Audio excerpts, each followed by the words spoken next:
የተወደዳችሁ የእግዚአብሔር ቤተሰቦች እግዚአብሔርን የምትወዱ እርሱም አብዝተው የሚወዳችሁ የእናታችን የማምላክ የአስራት በኩራት ልጆች የቅዱሳኑና የመላእክት ወዳጆች በወደደን ባፈቀረን በአንድ ልጁ በኢየሱስ ክርስቶስ ፍጹም ሰላም እላችኋለሁ። እንደምን አመሻችሁ? እግዚአብሔር ይመስገን። እንደምን አመሻችሁ? እግዚአብሔር ይመስገን። ማን ይመስገን? እግዚአብሔር ስሙ የተመሰገነ ይሁን። አሜን። ተጨናንቃችሁ ቁጭ ብላችኋል አይደል? ይህ ከምንበላው ማዕድ ከማዕድም በላይ ማዕድ ነው። ነብይ እግዚአብሔር ቅዱስ ዳዊት ሲናገር ጌታ ሆይ ቃልህ ለኔ ሕይወት ሆነኝ አለ። ቃልህ ለኔ ምን ሆነኝ? ሕይወት ሆነኝ። ወድቄ ነበረ አለ፣ በቃልህ ተጠገንኩ። ተሰብሬ ነበረ፣ በቃልህ ተጠገንኩኝ አለ። ይሄ ቤት ብንሆን ምን እንሰራ ነበር በዚህ ሰዓት በዚህ ችለት እና ወዶና ፈቅዶ ከያለንበት ትላንትና በደልን በድለሻልና ደጄ እንዳትመጪ ያላለሽ አምላክ፣ ትላንትና በደልን በድለሃልና ደጄ እንዳትመጣ ያላለህ አባት ከነ ኃጢአታችን ከነ በደላችን ከነ እርኩሰታችን ያሰባሰበን በዚች በተቀደሰችው ስፍራ ላይ አምጥቶ ሊባርከን ሊቀድሰን የችግራችንን አረንቋ ሁሉ ሊቀርፍልን በተቀደሰው ስፍራ ሰበሰበን። ስሙ የተመሰገነ ይሁን። አሜን። አመጣን። ሰውን ስታስቀይሙት ቂሙን አይረሳም። እግዚአብሔር ግን ይቅር ሊለን ይጠራናል። የበደላችሁትን እናንተ ይቅር ብላችኋል። እዚህ የተሰበሰባችሁ ሰዎች በነገ ዕለት ይህንን የቅዱስ ገብርኤልን በትረ መስቀል ለማዘግዘቅ እዚህ የተገኛችሁ ሰዎች እውነት ይቅር ተባብላችሁ መጥታችኋል? በየዓመቱ ስንመጣ ምስራችሁን እንደምንሰማ ሁሉ እልፈተ ሕይወቱንም የሰው ልጆችን እንሰማለን። ስለዚህ ስንመጣ እኛ እዚህ ይቅር ብለናል። እውነት ነጩ ነጠላ ለብሰን ስንመጣ ንጹዎች ነን እንዴ? የተኛችሁ ደህና አደራችሁ? በነገ አሁን እኔ መልእክት ላስተላልፍ ነው። መምህር ጥላውን ያስተምሯችኋል። ነገ እንግዲህ መኪና እየተቀያየርን እናገለግላችኋለን። እሺ አይሻልም? መኪና ውስጥ በሰፊ እንገናኛለን። ለማንኛውም ነገ ዛሬ ሌሊት ከ8 ሰዓት እስከ 9 ሰዓት ባለ ጊዜ ውስጥ ወደ ጸበሉ እንወርዳለን። ጠመቁና ኪዳን 11 ሰዓት ይገባል። ወዲያው ኪዳን እንዳለቀ ነው ወደ ጸሎቱ መርሃ ግብር የሚገቡት። ስለዚህ እያንዳንዳችን በአውደ ምሕረቱ ላይ እንገኛለን ማለት ነው።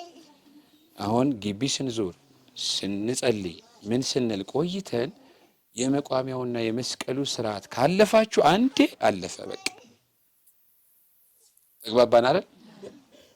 አሁን በጣም ብዙ ሰዎች ወጥተው ሄደዋል። ንገሯቸው ወደምትመለሱበት ወደ የማደሪያው ቤት። አሁን እየነገሩኝ ነበር። ኪዳን እንዳለቀ ወደ ጸሎት ነው የሚገቡት። ቅዳሴ ከሰዓት በኋላ ስለሆነ ማለት ነው። ተግባብተናል። ስለዚህ የመገበሪያውን ስንዴ ቤተክርስቲያኗ ናት የምታዘጋጀው። እኛ ምን እናደርጋለን? ልክ ክርስትና ስሞቻችን የቤተሰቦቻችንን እንጽፍና አውደ ምሕረት ላይ ከምንገዛው ስንዴ ብር ውጪ 77 ብር ያሉ ነው አይደል? ስለዚህ ምን እናደርጋለን? እኛ 70ም ሆነ 50 ቤተክርስቲያኗ ተመን የላትም። እናንተ አቅማችሁ የወደደውን የፈቀደውን ነው የምትሰጧት ማለት ነው። ተግባባን? ስለዚህ የየቤተሰቦች ለአንድ ሰው 1 ኪሎ ነው፣ 2 ሰው 2 ኪሎ ነው። እንደሱ እናደርግና ክርስትና ስሞቻችሁን እዛ አውደ ምሕረት ላይ ነገ እንሰጣለን ማለት ነው። ጤነኛውም ይጮሃል። ጤነኛውም ሰው የዚህ የመቋሚያው ስርዓት ሲደረግ ይጮሃል። እስቲ እናንተ ነገ ከስርዓተ ጸሎቱ በኋላ ወደ አዲስ አበባ ተመላሽ ናችሁ። ዘብር ገብርኤል ደርሼ መጣሁ ትላላችሁ አይደል? ምንድነው የምትነግሯቸው? ምን ልትነግሯቸው ተዘጋጅታችኋል? እውነት ፍሬ አፈርታችኋል ወይንስ ዛሬ ትታችሁ ስለመጣችሁት ያቺ ተሰሎንቄ ከተማ ላይ ትታችኋት የመጣችኋትን የቤታችሁን የቋጡን ስናወራ ነው እዚህ የደረስነው ነው? ወይንስ ያ ከሩቅ የሰማነውን ከቅርብም የሰማነውን የገብርኤልን ብስራታዊውን ዜና እውነት በዓይናችንና በጆሮአችን ሰምተን ነገ ሄደን ለነሱም አዋጅ ልንናገር ተዘጋጅተናል ነው? እንዴት ነው የመጣ ነው?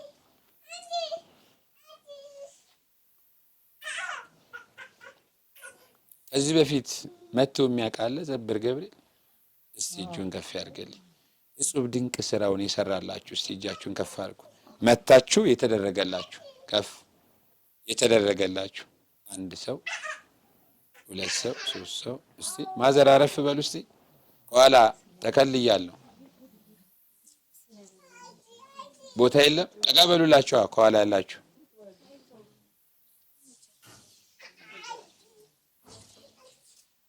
መጥቼ ተቸግሬ ነበረ ዘብር ገብርኤል መጥቼ ደጁ ወድቄ አልቅሼ ነግሬው እሱ ቀድሞ የችግሬን አረንቋ ቀርፎልኛል። ዛሬ የመጣሁት መባውን ለማስገባት ነው፣ ምስክርነቱንም ልሰጥ ነው የመጣሁት የሚለኛል ነው። ቁሚና ትመሰክሪልናለሽ። እስቲ ካንቺን ጀምር እኛ ከመናገራችን በፊት።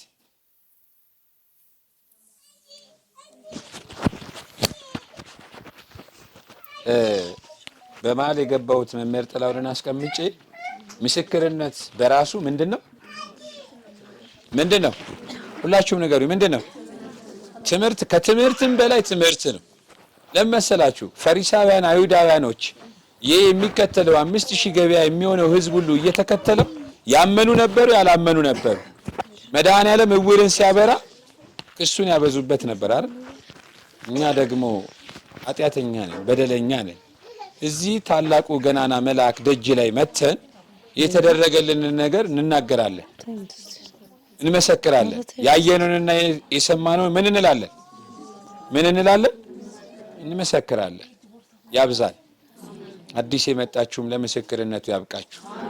ዳግም ተመልሳችሁ እንደነሱ በቃል ኪዳኑ ቦታ ቆማችሁ ለመመስከር ያብቃችሁ።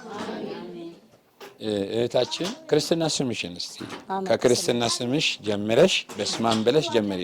እሺ፣ እኔ አመተ ስላሴ ይባላል። በደንብ ስሟት። የዛሬ 11 12 አመት ይመስለኛል የመጣሁት። በዛን ሰዓት በጣም ያመኝ ነበረ። ይሰማቸዋል ውስጥ ያላችሁ ደግሞ ሙታሌ ምናምን ተብሎ እናቴም እንደዚህ ተለቅሶልኝ ነበረ።